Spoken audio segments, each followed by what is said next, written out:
Hola, ¿cómo están? Muy buenas noches, bienvenidas, bienvenidos a CNN Prime, una jornada plagada de noticias. Hoy día nos va a acompañar para analizar la contingencia y por supuesto el tema de las AFP, porque está muy atenta a lo que ocurre en general y en particular con las indicaciones que tienen que ver con nosotras las mujeres. La senadora Yasna Proboste, mucho que preguntarle entonces en una jornada que comenzamos revisando en estos titulares. Pese a la prórroga solicitada para hoy, finalmente el gobierno va a ingresar mañana las indicaciones a la reforma previsional. La decisión se tomó en medio justamente de las negociaciones por el destino del 6% de cotización adicional. El presidente del Senado dijo confiar en que la Comisión del Trabajo verá la propuesta con celeridad. El fiscal nacional reconoció que hay voces internas en el Ministerio Público que atribuyen la reducción del presupuesto en 7.000 millones de pesos a las últimas investigaciones que involucran a políticos. La ministra del Interior, por su parte, afirmó que no hay polémica ni disputa con la Fiscalía Nacional y agregó que se va a tratar de subsanar los recursos. A pesar de que las autoridades dicen que ya está identificado, aún no se logra dar con el presunto autor de los disparos que causaron la muerte de un niño de 11 años que anoche miraba un partido de fútbol en Peñaflor. Desde La Moneda aseguraron que este caso se investigará con la máxima prioridad para que no quede impune. Y en temas internacionales, los familiares de los rehenes israelíes que siguen cautivos en Gaza se reunieron con el primer ministro y le exigieron cerrar un acuerdo de alto al fuego con Hamás. Desde Qatar, país mediador, aseguran que ambas partes están más cerca que nunca en las negociaciones. Todo esto y mucho más, porque aquí comienza CNN Prime.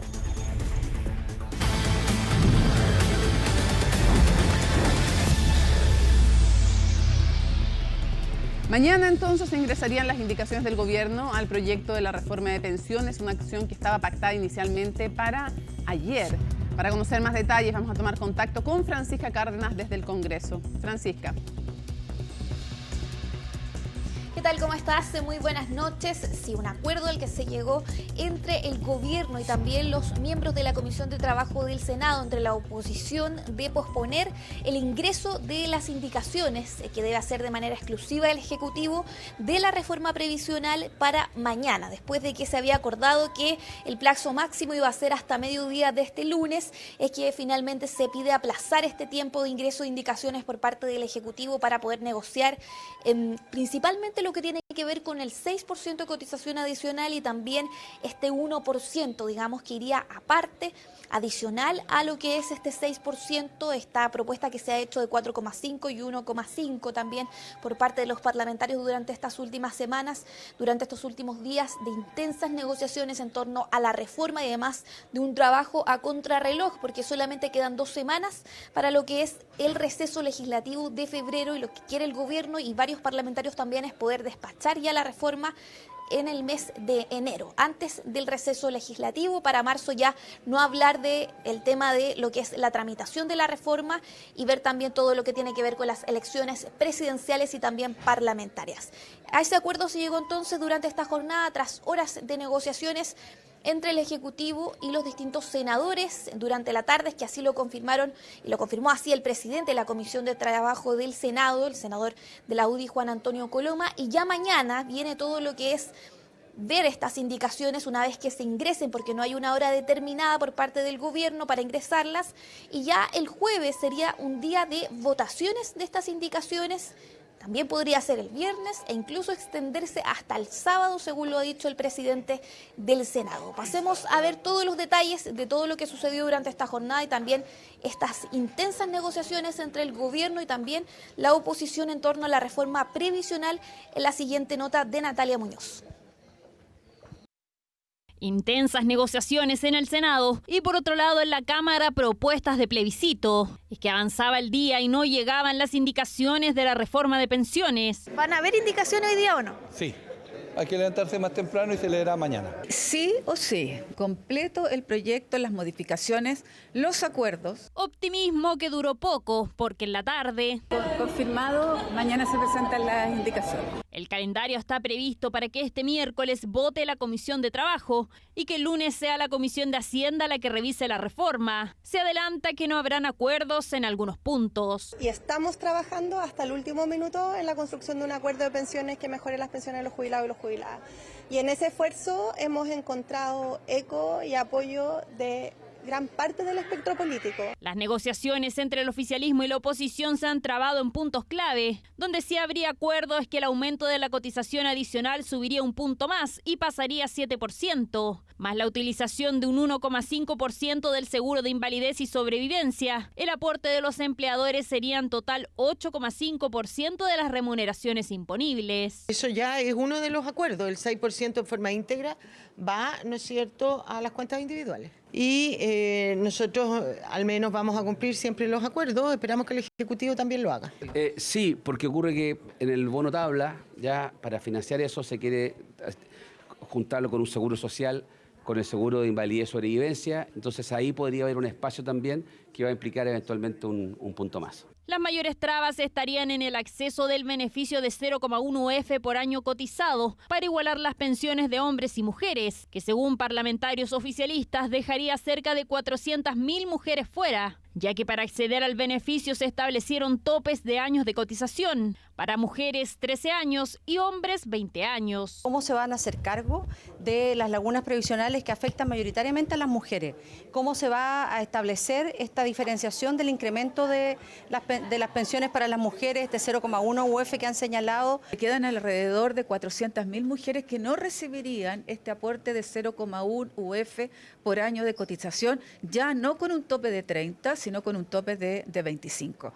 Por lo tanto, para nosotros esa es una línea roja muy compleja de explicar. Otro punto de discordia es la posibilidad de la entrada de un ente estatal al sistema previsional. Se quiere abrir la competencia y que entren bancos o nuevos administradores, como el Banco Estado. Además, se mantendría la separación de la industria, pese a que Chile Vamos no apoya la idea. Queremos avanzar, pero obviamente defendiendo los principios de que los recursos de los trabajadores son de ellos. Y yo como presidente de la Comisión de Hacienda, en caso de que finalmente se logre despachar en la Comisión de Trabajo, sin lugar a duda le vamos a dar prioridad a este proyecto. Yo espero que la Comisión de Trabajo y Previsión Social culmine la labor legislativa de reforma previsional durante esta semana. Yo no podría decir si va a ser el jueves, si va a ser el viernes, podría incluso ser el sábado. Así el proyecto podría estar en la sala del Senado la próxima semana. Con ello, la Cámara de Diputados podría volver a discutir la reforma en la última semana de enero para decidir si se despacha ley o se envía una comisión mixta para resolver discrepancias. Mientras que en la Cámara nacen iniciativas como plebiscitos para que la ciudadanía decida respecto a las AFP. Estamos esperando cuál va a ser el resultado de esa negociación y naturalmente la negociación, el acuerdo lo vamos a respaldar en la medida que lo conozcamos, pero eso no impide que nosotros podamos promover justamente el pronunciamiento ciudadano a través de esta consulta. Anunciamos que íbamos a presentar una reforma constitucional para facultar al presidente de la República a hacer un plebiscito con el destino del 6%, hoy día se da cuenta. Ideas de plebiscito que no cayeron bien en la oposición y que también las descartan por parte del gobierno. El Ejecutivo dice que el enfoque está puesto en lograr un acuerdo del que ya se adelanta solo será parcial. Claro, ahí están los principales detalles de estas negociaciones y conversaciones entre el gobierno y entre la oposición, los distintos senadores de la Comisión de Trabajo del Senado, principalmente del principal nudo de la reforma, que es cómo va a quedar distribuido el 6% de cotización adicional. Se habla incluso de negociaciones en torno al 7%, que iría un 1% aparte de este acuerdo al que se habría llegado en estos últimos días de distribución del 6% en un 4,5% y un 1,5%, y adicionalmente a eso se agregaría un porcentaje a lo que es el seguro social y también lo que tiene que ver con el bono tabla. Hay que ver cómo se va a fijar ese porcentaje que iría de manera adicional al 6%, cómo va a quedar planteado en las distintas indicaciones del Ejecutivo y también todo lo que tiene que ver con la separación de la industria, que es algo de lo que no quisieron dar detalles los distintos senadores una vez que confirmaron a este acuerdo que se llegó para poder ingresar mañana las indicaciones por parte del Ejecutivo.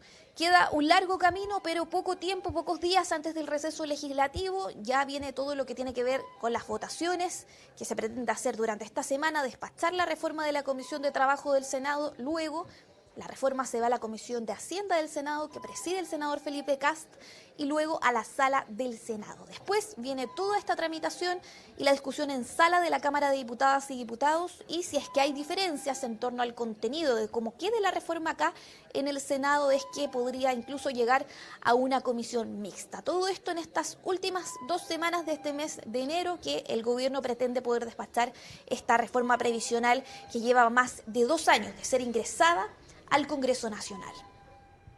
Muchísimas gracias, Francisca Cárdenas, con toda la información desde el Congreso, temas también que vamos a conversar y vamos a abordar con la senadora de la Democracia Cristiana, Yasna Proboste.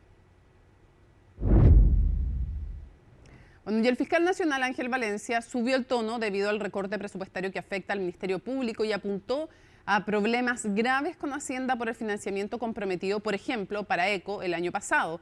En tanto, la ministra del Interior descartó disputas con el ente persecutor y reiteró que se va a concretar un aumento de presupuesto para el programa ECO. Colomba Eichholz nos entrega todos los detalles. Sentado en primera fila, escuchando los detalles que entregaban los fiscales regionales metropolitanos en su cuenta pública 2024, el jefe del ente persecutor Ángel Valencia se vio distraído por otras materias. Y es que con el recorte presupuestario del Ministerio Público, su atención está puesta en encontrar una solución a la reducción de 7.000 millones de pesos en su institución, especialmente porque en el pasado ya han tenido problemas relacionados. Tuvimos problemas con el financiamiento del equipo ECO. El año pasado teníamos un presupuesto aprobado para honorarios que están en la ley de presupuesto y faltaban los fondos necesarios para la operación. Hubo un compromiso de Hacienda de suplementar esos fondos durante el año. Esos fondos no llegaron. Por poner un ejemplo de los graves problemas que ha tenido el Ministerio Público con Hacienda, dijo el jefe del ente persecutor. Además, desestimó la propuesta de la ministra del Interior, quien afirmó que pese al recorte que se va a realizar en la institución, originado por el acuerdo entre el Congreso y el Ejecutivo en el marco de la discusión de la Ley de Presupuestos 2025, de todas formas ampliarán el programa ECO, esfuerzo que según el fiscal nacional no tiene el presupuesto para concretarse. No vamos a tener polémicas con la Fiscalía. Los recortes están afectando a todo el Estado. La información que yo di es la información del presupuesto. Se trabajó y se acordó un incremento de recursos para el programa ECO en un 23%. Son 12.197 millones. Es un apoyo, un respaldo a la labor de la Fiscalía. Respaldo a su labor que los fiscales desestiman, dado el efecto que la reducción de presupuesto tendrá en su institución. Esto nos preocupa bastante porque efectivamente, si bien el ECO actual está financiado, no existe un financiamiento para un ECO futuro. Este presupuesto no va a menoscabar la cantidad de fiscales. Sin embargo, sí puede menoscabar en otros sentidos, como el apoyo de personal administrativo, de abogados que apoyan a los fiscales en las investigaciones, que son un equipo humano muy importante. La preocupación evidentemente radica en que esto nos trae una complicación en la operación. La Fiscalía, así como todas las instituciones, funcionan sobre la base de presupuestos que se comienzan a trabajar con mucha antelación y por lo tanto estos recursos ya eran recursos que estaban disponibilizados, muchos de ellos. Situación que también se verá replicada en otras instituciones que no fueron excusadas del acuerdo, como por ejemplo el Congreso, que verá su presupuesto reducido en 3.100 millones de pesos para este año, al igual que el Poder Judicial, que se enfrentará a un recorte de 17.000 millones. Afectaría, por supuesto, el funcionamiento de los tribunales, considerando que hay que tener presente que los jueces se pueden enfermar, ¿cierto? Tenemos jueces que tienen que salir de vacaciones y por lo tanto no se va a poder suplir esa ausencia. Lo que va a implicar un aumento de carga laboral para el resto del tribunal que siga trabajando, señaló la ministra vocera de la Corte Suprema, entre otras consecuencias que esta reducción tendrá para el Poder Judicial, institución que al igual que el Ministerio Público ha solicitado revertir esta situación. Vamos a conversar justamente, lo habíamos anunciado, con la senadora de la Democracia Cristiana, Yasna Proboste. Senadora, muchísimas gracias por acompañarnos. Buenas noches. Hola Mónica, ¿cómo está usted? Muy buenas noches. Antes de que entremos a lo más complejo, a lo que puede ser más difícil en estas horas de la negociación para la reforma previsional, quisiera preguntarle su opinión general, hasta dónde va y hasta dónde se sabe este acuerdo. ¿Cuál es su opinión? ¿Está llegando a ser un buen o un mal acuerdo y cuáles son los puntos de mayor preocupación para usted? Bueno, mire, nosotros no conocemos el detalle de los acuerdos en los que está llegando el gobierno con la Comisión de Trabajo.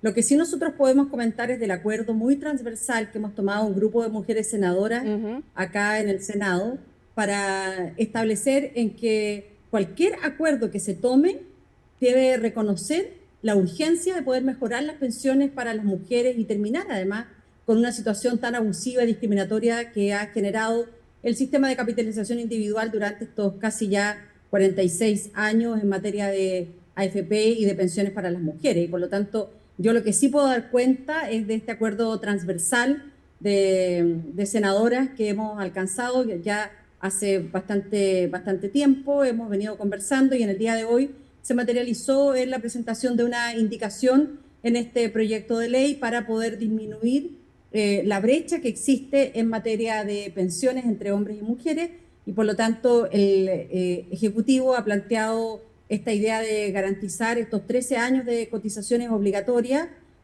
para las mujeres y lo que nosotros hemos establecido es que 8 años nos parece que es una cifra que permite acercar mucho más las brechas en términos de las pensiones de hombres y mujeres. Senadora, dentro de eso, de ese acuerdo que existe entre las parlamentarias y entiendo que también algunos parlamentarios y que es transversal, no sé si le puede explicar a quienes nos ven cuáles son los límites o las aprehensiones que ustedes están planteando, porque explicado en simple, el problema es cuántas quedan fuera según cuántos requisitos se les ponen a las mujeres para acceder a ciertos beneficios. Lo estoy tratando de simplificar lo más posible y tal vez sería útil que usted nos diera algunas cifras, porque es distinto efectivamente por las lagunas previsionales, por la maternidad, por los sueldos menores que reciben también muchas mujeres por el mismo trabajo, que nos diera esas cifras para dar un poquito de contexto a por qué es un tema diferente, que no es un capricho de las mujeres preocuparse específicamente o de las senadoras por este tema. Es un tema muy central, Mónica, la pregunta suya, porque cuando el acuerdo, dejémoslo así, establecido, las conversaciones entre la Comisión de Trabajo y el gobierno, señalaba cuáles eran estas condiciones para poder acceder al incremento de las pensiones, este 0,1 UF más adicional para ir acortando esta brecha en materia de pensiones. ¿Qué es lo que ocurrió? La oposición en ese momento, la derecha dijo sí, pero pongamos de requisito que las mujeres cumplan 15 años de cotizaciones, sean estas ininterrumpidas o reconociendo las lagunas, pero 15 años. ¿Cuáles son los datos? Los datos es que las mujeres cotizan mucho menos que los hombres, por varias razones, ¿no? Una de esas tiene que ver con esta lógica patriarcal en que las mujeres están mucho más vinculadas a la política de cuidados. Se hacen cargo de los hijos, después de las personas mayores, etc. Entonces, la realidad es que las mujeres en Chile tienen más lagunas. Si esto se aceptara, en que se estableciera esta exigencia de que que pueden acceder a este beneficio las mujeres que tienen 15 años de cotizaciones, estaríamos pensando en dejar fuera cerca de 600.000 mujeres. Luego dijeron, entonces bajémoslo a 13 años. ¿Qué es lo que ocurre, Mónica, con eso? Si nosotros aceptamos una situación como esa, estaríamos dejando fuera a más de 470.000 mujeres que en Chile han trabajado, han cotizado, pero que no cumplen esta exigencia de tener 13 años o más de cotizaciones.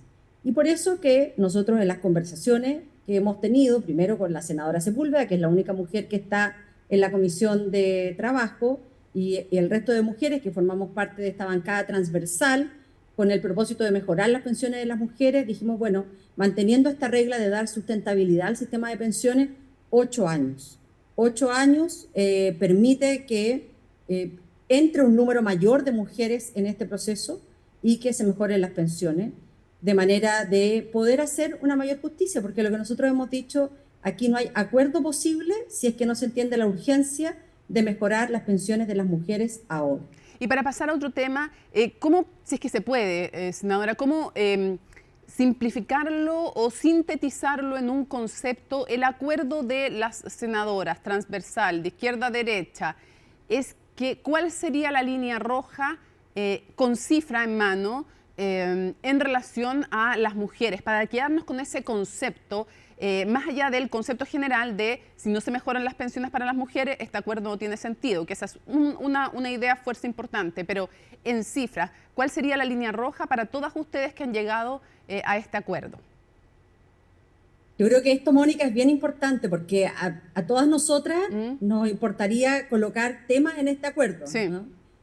Hay quienes nos gustan más solidaridad que a otras, nos gusta un modelo más público, otras no, pero en la que todas hemos logrado convenir en este acuerdo, mujeres, como usted lo ha señalado, desde la derecha hasta la izquierda, es que nosotros señalamos en que aquí no puede establecerse esta exigencia de 13 años de cotizaciones, sino que deben bajarse a 8 años de cotización. Ya. Y por lo tanto, todas aquellas mujeres que a lo largo de todos sus años, cuando uno hace la suma de todos los meses que ha cotizado, los divide por 12 y dice, y alcanzo estos 8 años, van a tener este incremento, que pueda tener este incremento en su pilar. O sea, que ese sea, que los 8 años sean el requisito, que 8 años y no más sea el requisito para acceder a los beneficios que permitan mejorar las pensiones de las mujeres. Perfecto. Quiero llevarla a otra materia, que es, ¿qué le parece que se haya pospuesto para mañana nuevamente el ingreso de las indicaciones? Y quisiera saber cómo ha sido la comunicación del gobierno y de la ministra Jara con ustedes, los senadores y las senadoras, respecto a cómo se va avanzando más allá de la Comisión del Trabajo. Bueno, mire, nosotros hemos tenido conversaciones con la ministra Jara. Ella particularmente ha pedido conversaciones con nuestra bancada, con la Democracia Cristiana Independiente. Hemos conversado, hemos planteado en particular estos temas en donde nosotros hemos dicho aquí la urgencia tiene que estar dada por mejorar las pensiones desde la PGU a los 250.000 para aquellos que tienen ingresos más bajos y las pensiones de mujeres. Y en esto ha sido un acuerdo también desde nuestra propia bancada. Hemos tenido diálogo a partir de su pregunta, Mónica. La ministra ha tenido esta especial atención, digamos, de reunirse. Me imagino yo que esto no es una situación especial con nuestra bancada, sino con todas las bancadas. Ella ha solicitado estas reuniones, nosotros las hemos recibido, hemos hablado en extenso con ella, con sus equipos técnicos, y lo que nosotros esperamos es que la indicación que hemos presentado a las mujeres transversalmente, también el gobierno la coja. ¿Y no tienen certeza de aquello todavía? No, no tenemos certeza, pero desde ya enviamos este mensaje que para nosotros es una línea roja. Ok, me parece, ese concepto queda súper claro. Hay una línea roja entonces para las senadoras transversalmente, sin el cual entiendo que no aprobarían la reforma. Bueno, mire, también a mí me parece un tanto presuntuoso hablar de reforma. Yo creo que este es un proyecto de ley que hace mejoras muy puntuales, pero una reforma es cuando somos capaces de cambiar condiciones de base, y aquí se mantiene prácticamente invariable el modelo de administradora de fondos de pensiones. Pero respecto de estos elementos puntuales, mejorar las pensiones para los que tienen ingresos más bajos, llegar a la PGU de 250.000 pesos y mejorar las pensiones para las mujeres, bajando esta exigencia de 13 a 8 años de cotizaciones obligatorias, nos parece que son condiciones que nos permiten hablar de mejoras puntuales en esta iniciativa, así como también el incremento de las pensiones de invalidez, las pensiones de sobrevivencia, y que en esta oportunidad, de acuerdo a lo que han estado compartiendo en la propia comisión, también se incorporan algunos sectores que nunca antes habían podido tener acceso a mejoras en sus pensiones. Me refiero a las pensiones Valech. Pero es un avance, diría usted, pero no una reforma. No alcanza. No, claro, tiene avances puntuales, es un proyecto, una iniciativa legal. Y entonces, no sería tan presuntuoso no hablar de una reforma. De hecho, algunos han hablado, tal vez desde la oposición misma, pero la oposición me refiero de de derecha o de centro derecha, porque me cuesta ubicarlo a usted en la democracia cristiana. No los puedo ubicar en el oficialismo, pero tampoco necesariamente en la oposición, a menos que usted así me lo ratifique. No, lo que nosotros hemos dicho, Mónica, nosotros no formamos parte de este gobierno, primero porque así lo decidió el gobierno, digamos. El gobierno desde el día 1 no ha tenido una vocación de construir mayoría, y eso es tan evidente al excluir a la democracia cristiana. Nosotros no formamos parte de este gobierno, pero obviamente que tenemos ideas progresistas y vamos a apoyar en todas aquellas transformaciones que el país requiere, y por eso que estamos también apoyando el que podamos mejorar ahora las pensiones de aquellos que tienen rentas más bajas y las pensiones de mujeres, y no seguir dilatando un debate por más tiempo. Yo tengo que aprovechar porque estoy frente a una ex candidata presidencial y por lo tanto usted misma acaba de hacer una declaración política súper interesante. El gobierno, dice, no ha tenido una vocación de formar mayoría y no ha incluido la democracia cristiana. Ahora usted sabe también que dentro de la democracia cristiana no todos hubieran querido ser parte de este gobierno si es que les hubieran ofrecido, por ejemplo, participar con un ministerio o ser parte. ¿Usted cree que este hubiera sido un mejor gobierno? Mónica, si es que, mire. sí, no, pero déjeme hacer la pregunta completa y me da todo su diagnóstico. ¿Usted cree que este hubiera sido un mejor gobierno si es que hubieran incluido a la democracia cristiana? ¿Fue un error no hacerlo? Dos cosas. Primero, ante su afirmación de que hubiesen habido quienes al interior de la democracia cristiana no hubiesen querido formar parte de este gobierno. Yo creo que usted tiene toda la razón. Y diría algo más, digamos, que aquellos que más se oponían a que la democracia cristiana formara parte de este gobierno, hoy día terminan siendo subsecretarias. Se refiere a la subsecretaria, a la exalcaldesa Peñalolén. Sí, claro. Entonces, yo creo que ese sector era como el más refractario al gobierno del presidente Boric, pero bueno, terminan saliendo y después entrando al gobierno. Eso lo pongo como un dato. Y segundo dato, si es que este hubiese sido un mejor gobierno con la democracia cristiana, yo al menos no tengo ninguna duda. Lo digo por una razón muy simple, porque el gobierno siempre tiene que pensar en construir mayorías. Y eso es algo que le ha faltado a este gobierno, y finalmente lo que nosotros vemos es que termina negociando todas sus iniciativas con la derecha, con la oposición, porque no tiene mayoría. Ahora, ¿usted sería partidaria de una primaria con Frente Amplio, Partido Comunista, Socialismo Democrático? Y se lo pregunto porque también hay posturas distintas. Hay quienes sostienen que el socialismo democrático tiene que elegir entre una alianza con el Partido Comunista y el Frente Amplio o aliarse con la DC. Y eso comienza a verse en cosas también electorales y después de un eventual plan de gobierno, como las listas parlamentarias o una primaria presidencial. Usted bien sabe que en el pasado el Frente Amplio y el Partido Comunista, entonces llamados a Prueba de Dignidad, no quisieron hacer una primaria ni siquiera con el PPD, aceptaban al Partido Socialista y menos a la DC. Entonces, ¿cómo ve usted eso? Primarias y alianzas parlamentarias. Mónica, mire, yo me imagino que siempre el interés en esta época tiene que ver con ese tipo de preguntas. Yo me declaro siempre, y además para mí la consistencia es muy importante, en la unidad de la centroizquierda. Yo creo en la unidad de la centroizquierda para avanzar en las transformaciones que requiere este país, y por eso que a uno le llama siempre la atención que existan sectores que no tengan vocación de construir mayoría. Pero hoy día, para nosotros, más que la preocupación respecto a la ingeniería electoral, está en esta ingeniería legislativa para poder mejorar las pensiones. Eso es para nosotros nuestra prioridad. Yo hoy día no pienso en ningún otro elemento que no sea mejorar las pensiones, mejorar la educación, contribuir bien, pero aquello, contribuir a mejorar la salud, que tiene que ver con las preocupaciones más importantes y urgentes de Pero la DC debiera ir una primaria amplia o no. Todo el tema de la ingeniería electoral se la dejo a quienes hoy día tienen la responsabilidad de dirigir los partidos, y yo no formo parte de esos cuadros. ¿Usted estaría dispuesta a una nueva aventura presidencial? Yo estoy dedicada con toda mi energía a trabajar por Atacama, a contribuir desde lo legislativo para que a nuestra región le vaya bien. Y así lo hemos hecho durante ya largo tiempo. ¿Eso es un no? En materia educativa. Mi respuesta es muy clara. Yo estoy dedicada 100% y para mí Atacama es lo primero. Senadora, ¿y qué le parece el nombre de Eduardo Frei? ¿Usted lo siente todavía bien representativo de la democracia cristiana o usted cree que genera más entusiasmo en otros sectores?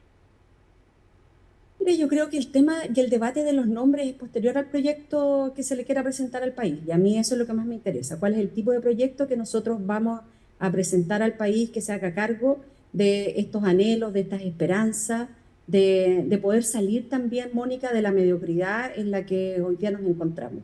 Y por lo tanto, a mí me parece que el debate correcto, más que el nombre, es el proyecto que seamos capaces de ofrecerle al país.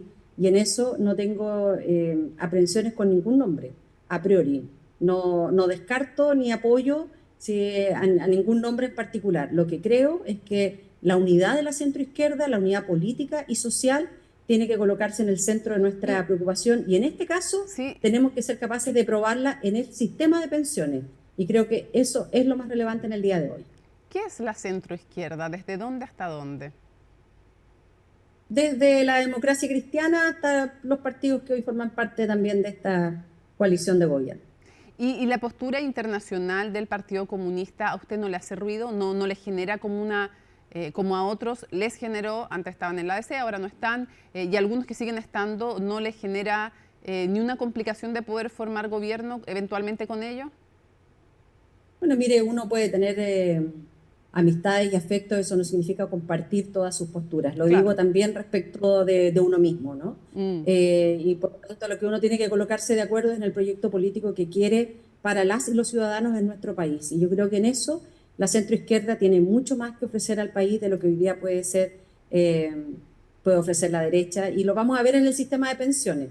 Vamos a ver cuántos están disponibles para mejorar ahora las pensiones de los que tienen menos ingresos, cuántos van a estar disponibles ahora para mejorar las pensiones de las mujeres y terminar con una discriminación histórica que, Mónica, no merecemos seguir manteniendo en nuestro sistema de seguridad social. Ahora, quiero aprovechar su experiencia para un par de preguntas de contingencia. ¿Cómo ve el fenómeno de Johannes Kaiser, que por primera vez, al menos en una encuesta, aparece por sobre José Antonio Kast? Y de paso, ¿cómo ve el fenómeno de José Antonio Kast y de la propia Evelyn Matei? ¿Cómo ve la vereda del frente?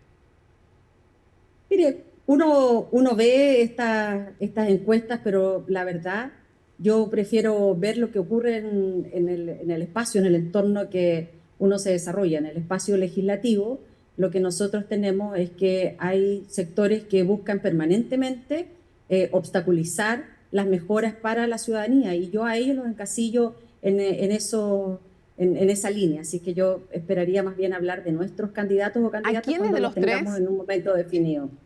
¿Perdón? ¿A quiénes? Porque yo le mencioné a Johannes Kaiser, a José Antonio Kast y a Evelyn Matei. Entonces quisiera saber si usted a los tres, a dos o a uno de ellos los incluye dentro de los que obstaculizan, como usted dice, las mejoras.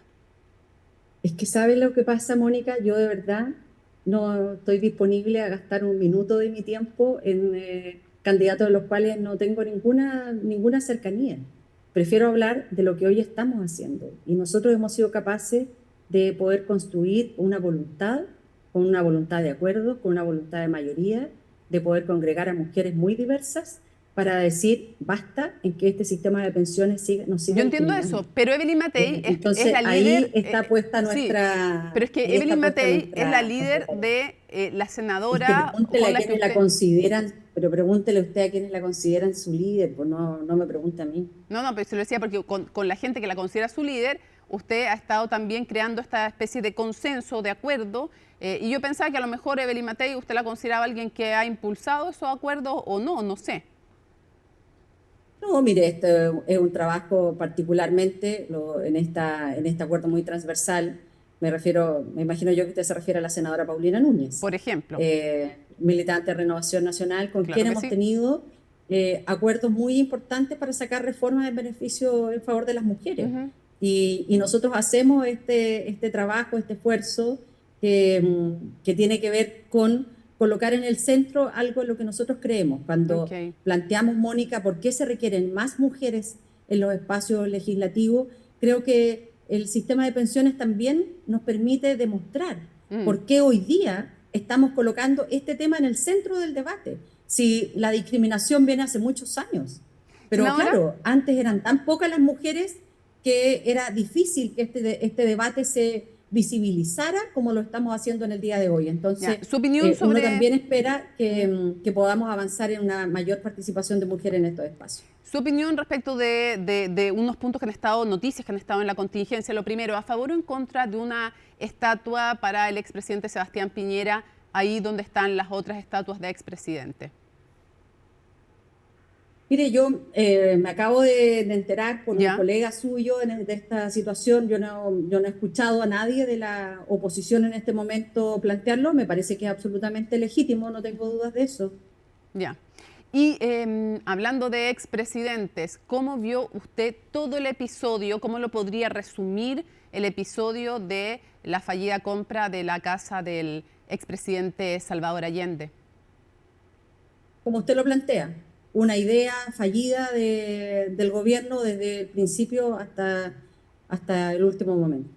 ¿Y usted cree que eso amerita que se pierda su cargo la senadora Isabel Allende? Mire, es que respecto de eso a mí no me corresponde pronunciarme, porque precisamente son instituciones de las cuales realmente tenemos que mantener una absoluta independencia. Son los que tienen que pronunciarse, pero yo me quedo con sus palabras. Esto fue una idea, una creación, una gestión del gobierno y que ha tenido todas estas complicaciones. ¿Y usted coincide con quienes dicen que eso habla de la inexperiencia del gobierno, de una experiencia inaceptable? Usted es senadora, fue ministra, usted sabía, me imagino, que usted no puede tener contratos con el Estado, en su caso, me imagino. Entonces, ¿de qué nos habla?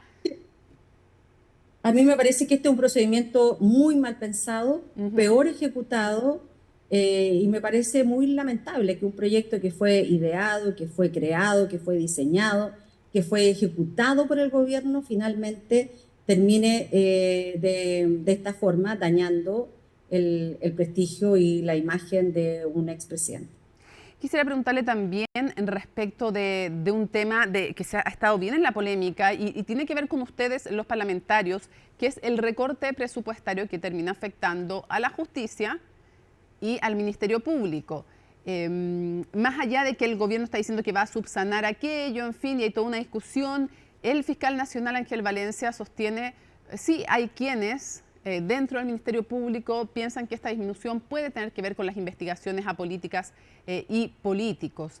Entonces quisiera preguntarle, porque hay unos que dicen, pero ¿cómo el gobierno decidió plantear recortes en estas materias? Otros dicen, a ver, fue la oposición la que pidió y exigió un recorte presupuestario. Otros responden, pero el gobierno decidió en esta materia, y al final dicen, ¿y qué dicen los parlamentarios si lo aprobaron? Aprobaron así una disminución que iba, yo no sé con qué nivel de detalle. Entonces quisiera preguntarle también su opinión general respecto de toda esta polémica. Mire, a mí me asombra bastante el debate, Mónica. Ya, ¿por qué? Porque cuando se presentó el proyecto de ley de presupuesto, estábamos todos presentes, además el proyecto tiene una larga fase de tramitación. Cuando se presenta el proyecto de ley de presupuesto, después, a los días, viene un informe del Consejo Fiscal Autónomo, en donde la oposición se toma de una parte de esa presentación y dice, aquí hay que hacer recortes en el presupuesto. Es la oposición la que le exige al gobierno hacer recortes en el presupuesto. ¿Qué es lo que dijo el gobierno? Accedió a lo que la derecha le estaba pidiendo y dijo, vamos a hacer recortes y establece los subtítulos. En la ley de presupuesto está todo por ítem, entonces subtítulo 21, subtítulo 31, etc. Para todos. Y ahí, algunos de nosotros, yo esto se lo puedo decir porque yo fui parte de esa conversación con el Ejecutivo, y dijimos, no, pero usted no puede recortar a educación. Entonces, por eso están excluidos jardines infantiles, sistema escolar, servicios locales de educación. Y así como nosotros le dijimos, otros dijeron, pero usted no le puede recortar, me acuerdo el senador Flores parece, no puede recortar a la policía. Entonces están excluidos Gendarmería, Policía de Investigaciones, Carabineros. Pero entonces uno dice, bueno, ¿y ahora? Se preocupa. Nosotros y en esto se lo puedo decir en primera persona. Entiendo. Y no debieron todos preocuparse. Cuando el ministro Marcel nos informa que no tiene otra forma para salvar el presupuesto que acceder a lo que la derecha le estaba pidiendo, que era reducir el presupuesto, y dice va a haber un recorte parejo en estos subtítulos, personal, etcétera, etcétera. Y ahí nosotros le dijimos, y de esto hay testigos, Mónica, nosotros le dijimos, no, hago fe de lo que me no dice se puede usted. hacer. Ya, pero mi pregunta es, hago fe de lo que usted me dice, y no hay una responsabilidad, entiendo lo que usted me dice respecto de quién pidió el recorte, entiendo quienes pusieron esto no toquen esto, no toquen esto otro, ya, pero mi pregunta es, ¿no hay una responsabilidad colectiva de no haber dicho, y el Ministerio Público tampoco se toca porque es súper importante en el contexto de la lucha contra... el Ministerio Público, no, si usted en eso... Nadie lo dijo. Ya, y ahí, entonces, esto es un recorte parejo. Esto fue lo que pidió la derecha, rebajar el presupuesto. Mire, estaríamos en esta misma condición si es que nosotros no hubiésemos insistido, no hubiésemos argumentado, no hubiésemos mostrado antecedentes por qué no era posible hacer recorte en educación. Ya, y no hay una responsabilidad colectiva de no haber puesto el ojo, que tampoco se hiciera con el Ministerio Público, digo, por lo importante que es la lucha contra si a nosotros nunca nos gustó, la idea de de recortar el presupuesto, no fue una idea que viniera ni del oficialismo ni de la centroizquierda. Esto es una idea, una exigencia que puso la derecha para comenzar a discutir el presupuesto. Ya. Tengo mi última pregunta. Es cuestión de contar los votos. Y en esto el ministro de Hacienda sabía que si no accedía a aquello, no tenía ninguna posibilidad de llevar adelante el acuerdo. Por eso yo el otro día a una colega que puso estas notas, yo le dije, oye, se me van a hacer pocas las pasas que compré en Vallenar, o sea, un poquito de pasitas para la memoria. Ya, senadora, cierro preguntando lo siguiente. Los liceos emblemáticos tuvieron un pésimo desempeño, o peor que, en verdad pésimo, y peor que años anteriores, no mejora la cosa. Todo esto en el contexto de la nueva admisión. Hay distintos puntos de vista al respecto, pero pareciera irse estableciendo una cierta crítica en general a que esta eliminación de la admisión o cambio en la admisión, en que ya no se permitía por notas, aunque sí los emblemáticos podían hacerlo en cierta medida, de la que usted también fue parte.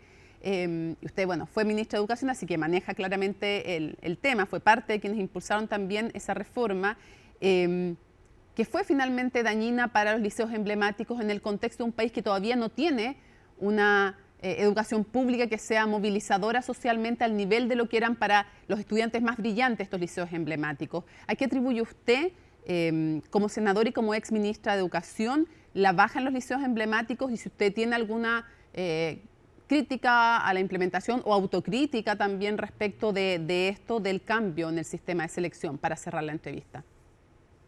Bueno, creer que solo el sistema de selección lleva al resultado de los liceos emblemáticos es tener una mirada bien reducida al problema. Aquí hay problemas de convivencia escolar que son muy complejos.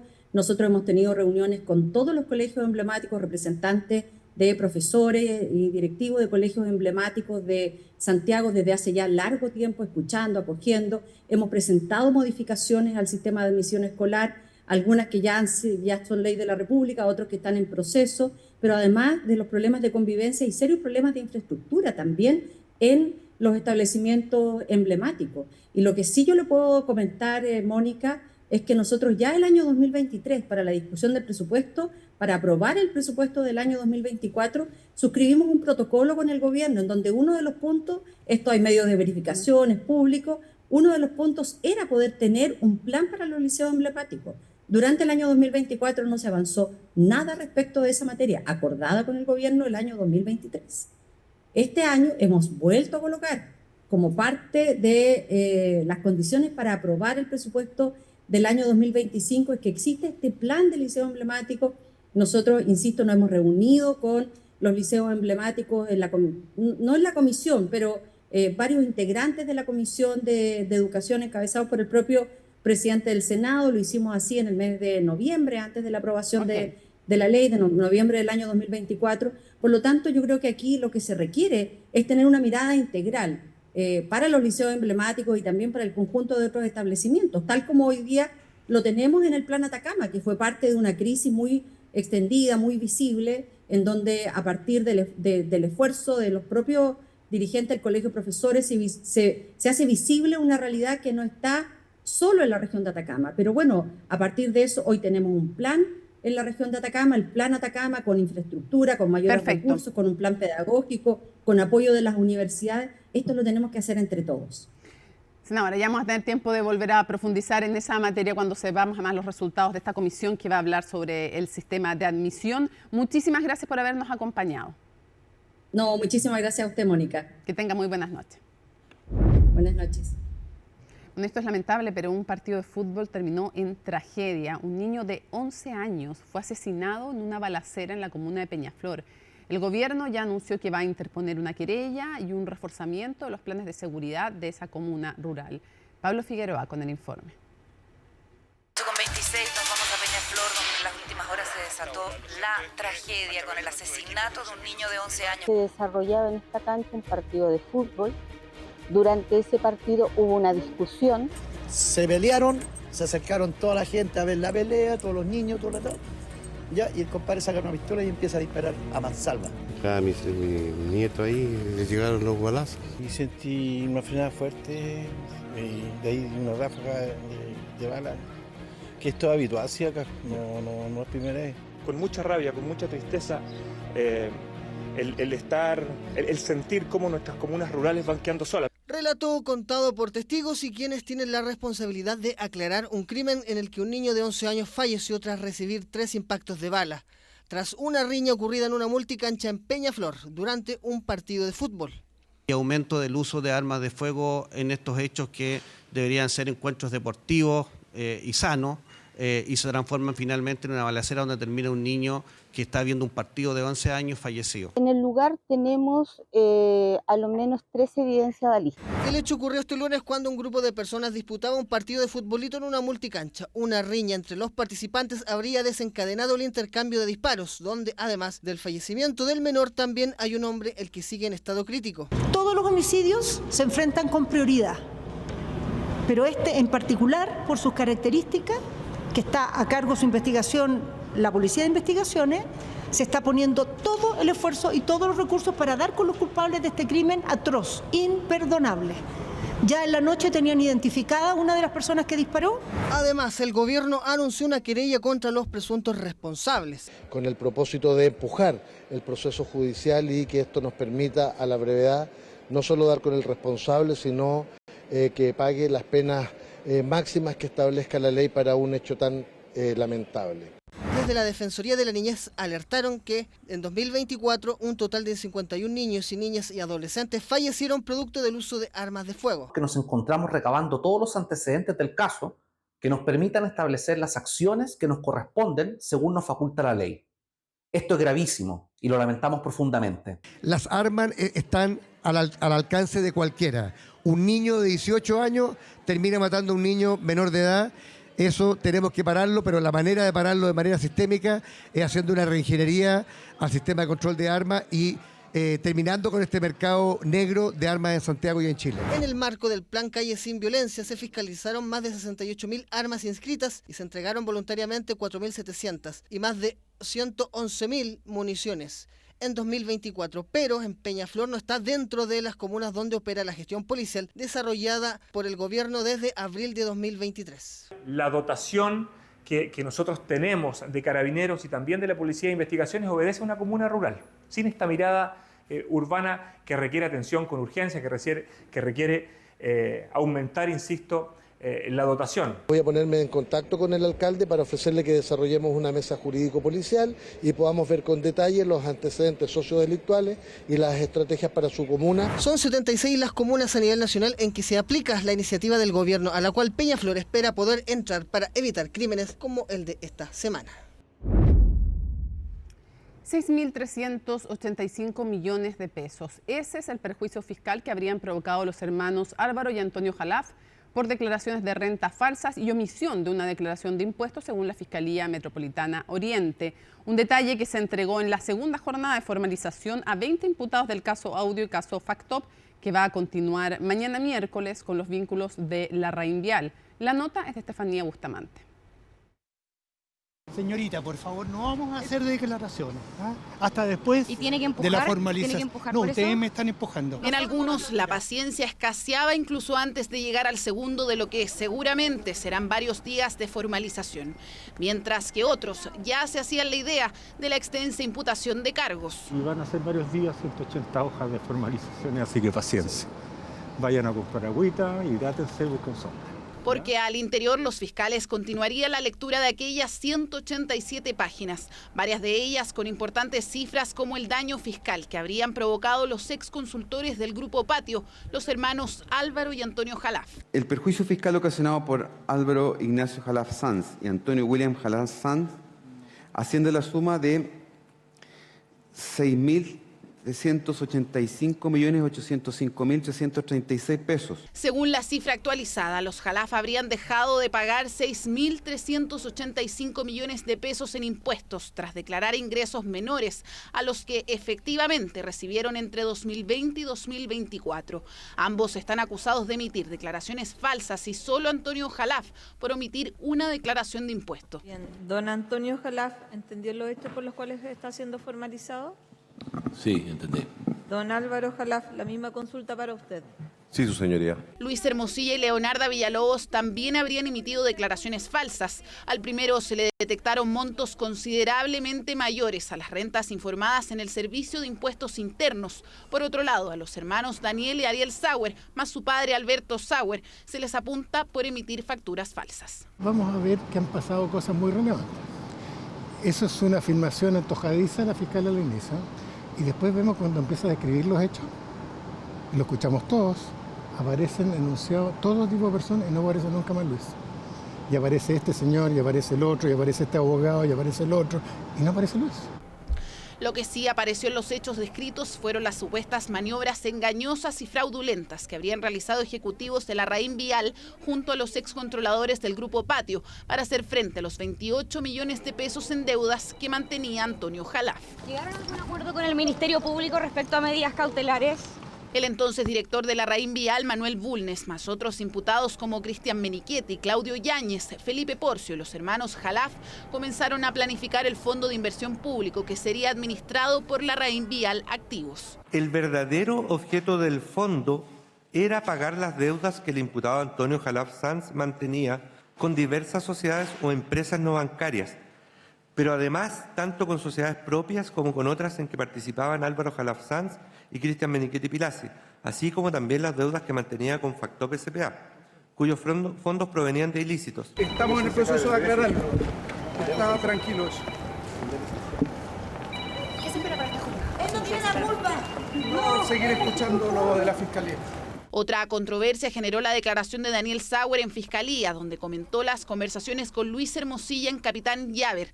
Allí el abogado le relató la reunión que sostuvo con Andrés Chadwick y el fiscal nacional, quien se habría comprometido a reportar diligencias sobre causas ligadas al expresidente Sebastián Piñera. Aquí cada persona tiene que responder por sus actos, sean personas naturales o personas jurídicas. Daniel no va a ser el chivo expiatorio ni de otras personas ni de otras instituciones. Y sobre ese café famoso, yo llamo a esta altura el café maldito, ya me he referido en múltiples ocasiones, y sería la de un imputado que se encuentra en prisión preventiva, que se referiría a los dichos del profesor Hermosilla, que también se encuentra en prisión preventiva, acerca de cómo los hechos habrían ocurrido. La verdad es que lo que yo tengo que mencionar ya lo he afirmado. Don Daniel, dígame. ¿Le puedo dar un mensaje a mis abogados? ¿Necesita conferenciar privadamente con él? No, que nomás pasen por favor a visitarme para hablar algunas cosas de la formalización. Formalización que seguirá este miércoles aún con la exposición del Ministerio Público, que luego deberá solicitar medidas cautelares que evaluará el tribunal. También quedan las exposiciones de los querellantes y las defensas de los 20 imputados. El Consejo de Defensa del Estado confirmó que presentará querellas criminales por los casos Audio y Convenios. Una de las acciones legales es contra la diputada del Frente Amplio, Catalina Pérez, apuntando a la presunta participación en calidad de cómplice de la parlamentaria, específicamente en el delito de fraude al fisco por la arista Democracia Viva. Pérez enfrenta una solicitud de desafuero que se va a revisar en una audiencia fijada para el mes de febrero. La otra querella es en contra del suspendido fiscal Carlos Palma por su eventual responsabilidad en la divulgación de antecedentes protegidos. Todo esto en el contexto, recordemos, del caso Audios. El persecutor fue apartado de sus funciones en septiembre de 2024 tras la filtración de conversaciones con el abogado Luis Hermosilla mientras concursaba para el cargo de fiscal nacional. Donde pese a tener una actividad pública, la contralora Dorothy Pérez mantuvo su silencio, pese a que van casi 2 semanas desde que estalló el escándalo por la intención del Estado de comprar la casa del expresidente Allende, postura que se da en paralelo a las acciones políticas que han tomado parlamentarios respecto al rol de la ministra Maya Fernández y la senadora Isabel Allende. Los detalles con Macarena Román.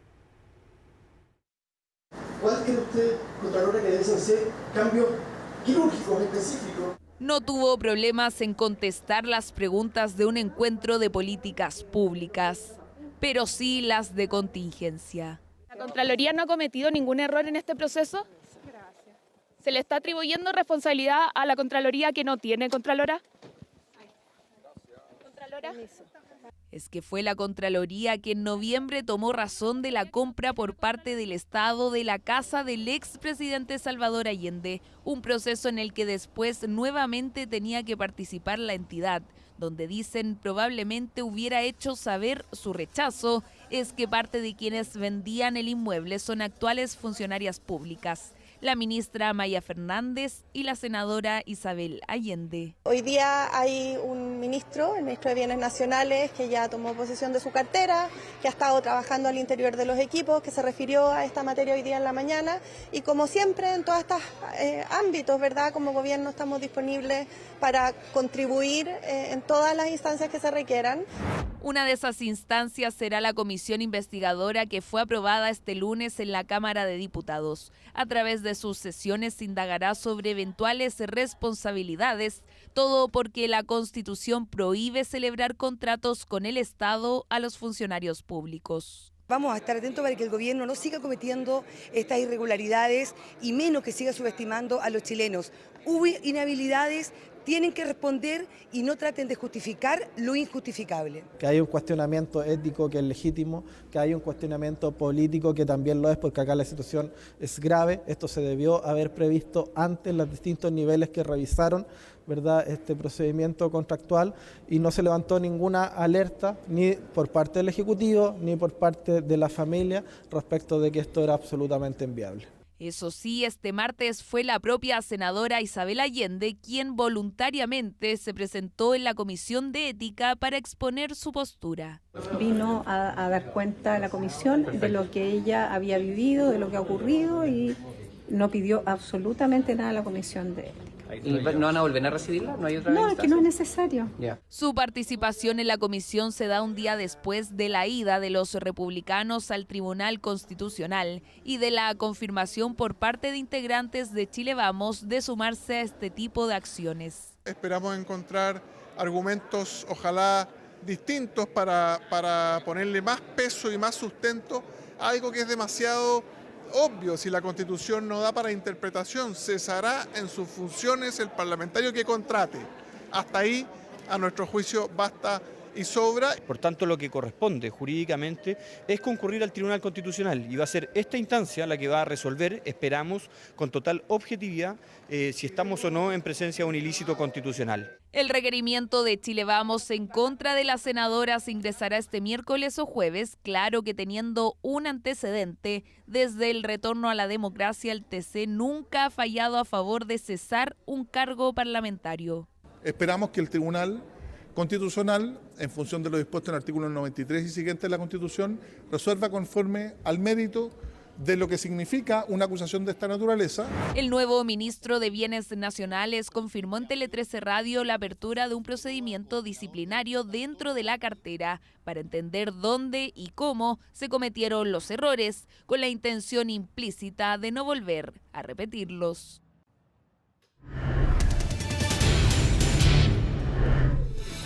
Mónica, vamos a ir con Breaking News porque estas son las imágenes que nos llegan de Corea del Sur. Los agentes de la Oficina de Anticorrupción lograron entrar a a la residencia del presidente de Corea del Sur. Entraron, este es el segundo intento para arrestarlo. La primera vez no pudieron porque se enfrentaron a los servicios de seguridad del mandatario. Ahora también les ha costado, empezaron de madrugada, pero ya detuvieron al jefe interino de la seguridad del mandatario, y es por eso entonces que se están acercando. Todavía no tenemos noticias de si efectivamente lograron detener al presidente, sin embargo ya están dentro de la residencia presidencial en Corea del Sur. Recordemos que se le está investigando al mandatario por decretar esta ley marcial en diciembre pasado. Hay investigaciones por posible insurrección, sin embargo entonces no habían podido detenerlo y la orden de detención se alargó, dura ahora hasta el 21 de enero y es por eso que nuevamente están intentando detener al mandatario. Ahora es un hecho sin precedentes por varias razones, o sea, décadas en que no se aplicaba una ley marcial. Cuando se aplicó fue en un contexto completamente distinto, en una democracia consolidada como Corea del Sur. Bien impresionante también la resistencia al arresto. Exacto, de todas maneras, eso es lo que más llama la atención, porque cuando ocurrió la ley marcial, que duró solo horas, rápidamente le hicieron un impeachment, sin embargo, costó que se aprobara ese impeachment, que todavía lo tiene que ver el Tribunal Constitucional, y no han logrado detenerlo. Esto pasó el 3 de diciembre, ya ha pasado casi un mes, y él sigue la residencia presidencial, se mantiene con su seguridad presidencial, lo cual no es menor, a pesar de que hay un presidente interino en el cargo, él sigue con todas las facultades del mandatario. Vamos a avanzar, quedamos atentos, pero vamos a avanzar entonces hacia Medio Oriente con también otra noticia importante de la jornada, porque al parecer este alto al fuego estaría más cerca que nunca, según dicen los negociadores. Pero no se dio hoy. Sin embargo, los familiares se reunieron con Benjamín Netanyahu, aseguraron que por lo menos la primera etapa ya estaría lista, sin embargo, falta la segunda y la tercera. Serían 33 los rehenes con vida que serían liberados y 1.000 prisioneros palestinos. Ninguno de ellos, eso sí, integrantes de Hamás. ¿Qué pasó hoy? Lo vemos en el informe de Laura Soto. איפה הבושה שלך? אתם רצחתם לנו את הילדה ואתה יושב ומחשב לי מחירים? אתה לא מתבייש, השר סמוטריץ'? כי אם זו הייתה הילדה שלך, היא מזמן הייתה בבית. La paciencia se ha agotado entre las familias de los rehenes que llevan más de un año esperando un nuevo alto al fuego. Es el caso de Hannah Cohen, tía de una rehén asesinada que en medio de una tensa reunión en el Parlamento israelí interpeló al ministro de Finanzas Bezalel Smotrich, una de las figuras de ultraderecha del gobierno de Benjamín Netanyahu que se sigue oponiendo a un nuevo acuerdo con Hamás. El acuerdo que se está formando es un acuerdo hecho para Hamás. Pido a mi amigo, el ministro Smotrich, que se una a mí contra el acuerdo que se está redactando. El poder de mi partido no es suficiente para impedir el acuerdo por sí solo, pero juntos podemos ir al primer ministro e informarle de que si sigue adelante con el acuerdo, dimitiremos al gobierno. Pese a aquella amenaza, aparentemente el cierre de un nuevo acuerdo entre la milicia palestina e Israel está cada vez más cerca. Así lo han asegurado los mediadores en las últimas horas. Hemos superado los principales obstáculos en las disputas entre las dos partes. Es difícil para mí establecer cualquier marco temporal para el anuncio, excepto decir que hoy estamos en un punto que es lo más cerca que hemos estado de un acuerdo en los últimos meses. Este acuerdo se implementaría en 3 fases. La primera duraría 42 días y consistiría en la liberación de 33 rehenes retenidos por Hamás y sus aliados, entre ellos mujeres, niños, hombres mayores de 50 años y heridos. A cambio, Israel liberaría a cientos de prisioneros palestinos. Tel Aviv estima que aún quedan 94 de los 251 rehenes capturados en octubre de 2023, incluidos al menos 34 que han fallecido. Nuestros intensos esfuerzos nos han llevado al borde de un acuerdo completo y definitivo. El domingo, Estados Unidos, Qatar y Egipto presentaron una propuesta final. Ahora la pelota está en la cancha de Hamás. Si Hamás acepta, el acuerdo está listo para ser concluido y aplicado. Creo que lograremos un alto al fuego. Según ha dicho un funcionario de Hamás a Reuters, su grupo todavía no ha dado una respuesta final porque Israel no ha presentado los mapas de la retirada de sus fuerzas de Gaza, una parte que estaría incluida en la primera fase del acuerdo. A menos de una semana de que Joe Biden termine su mandato, Blinken dice que entregará su plan posguerra a la administración de Trump para que lo lleve adelante. La única razón por la que los civiles israelíes van a ser liberados y van a salvarse, y la única razón por la que los soldados van a dejar de morir y los gazatíes van a dejar de morir, es por el próximo presidente estadounidense, y no por los ministros israelíes. Todos estamos pendientes del presidente Trump y esperamos que traiga nuestra salvación. El gobierno estadounidense se apresura por sellar este acuerdo, que sería el segundo alcanzado en más de un año, el último legado que podría dejar Biden antes de abandonar la Casa Blanca y con ello cerrar una administración que ha sido muy cuestionada por su gestión del conflicto en Medio Oriente.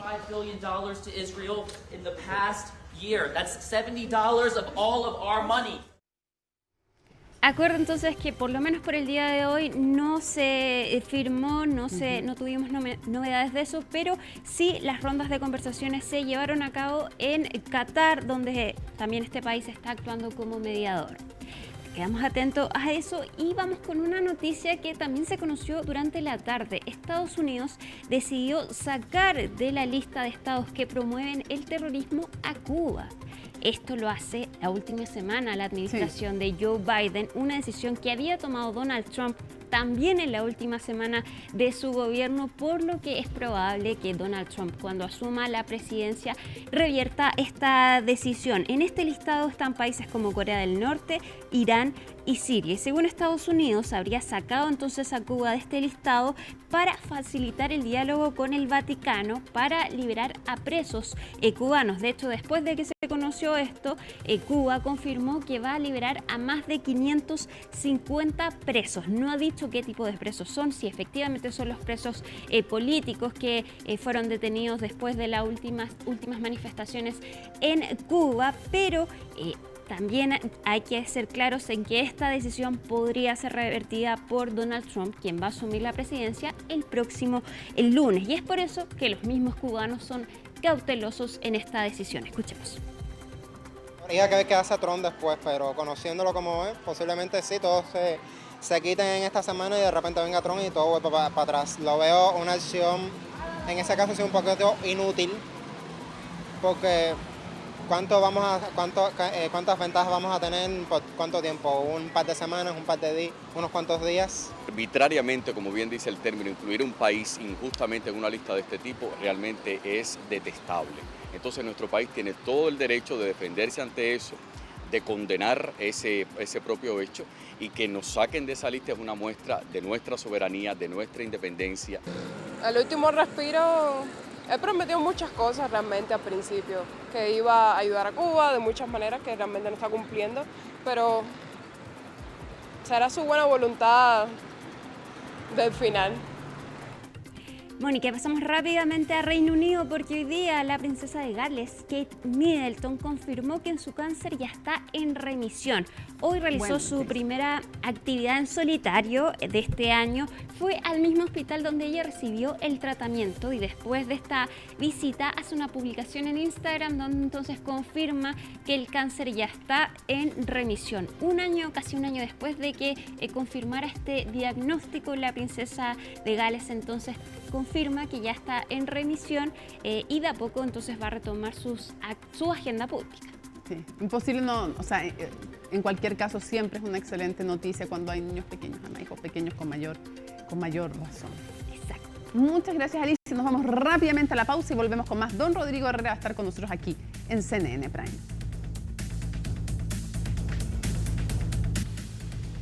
Martes 14 de enero, así estuvo nuestro país y el mundo. Somos CNN Chile. Buenas noches.